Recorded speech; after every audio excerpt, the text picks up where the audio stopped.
Sarah, up to 13 years are being handed down. Who has been found guilty of what exactly?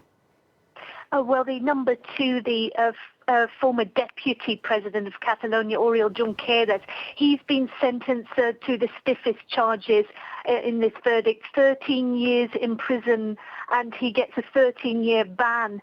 He's been sentenced for sedition and for embezzling public money, money that was used to fund that independence referendum bid. He also... the other ministers have got slightly lesser charges, but still we're seeing Joachim Forn, Joseph Rull, they are sentenced to 10 years and 6 months, and also a ban from serving public office. The Jordi Sanchez and Jordi Cuixart, who are those independence activists who brought large numbers of people out onto the streets in favour of independence, they're sentenced to 9 years. And the former parliamentary speaker, Carmen Forcadell, she's been sentenced to 11 years and 6 months in prison. Some of the ministers have received lesser sentences simply for disobedience. They haven't been sentenced for sedition. 10 months fine for Santi Vila. You'll remember he was the man who resigned from the Catalan government before that declaration of independence. He argued to Carles Puigdemont that declaration shouldn't be made and that a regional election should be called. It looks as if the judges have rewarded him by lightening his sentence. There's also been acquittals of some of the charges of embezzlement for some of those ministers, which drops down their sentences. It looks as if the judges have decided that rebellion wasn't answered, that there wasn't sufficient violence used in this independence bid. The prosecution had argued this was a modern coup d'etat, that arms and tanks weren't needed because the Catalan government controlled the police force.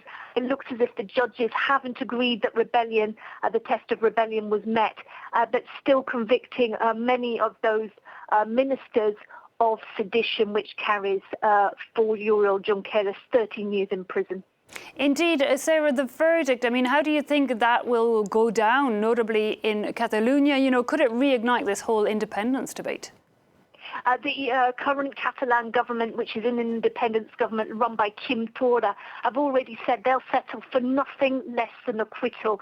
They said that this was a trial that was politicised, that the Spanish justice system is not modern and not in keeping with a modern democracy, and they said that anything short of acquittal would provoke a reaction. We don't know exactly what that reaction will be. It could demonstrations, it could be, some people have called for a general strike.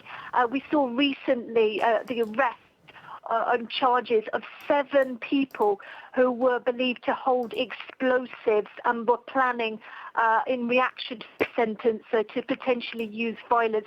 The Spanish government will be hoping that that certainly won't be the case, and that the demonstrations will be as small as possible. But it would certainly be a very difficult period in Catalonia. It's still a very divided society, and 2 years on, some people think that Declaration of Independence should be implemented.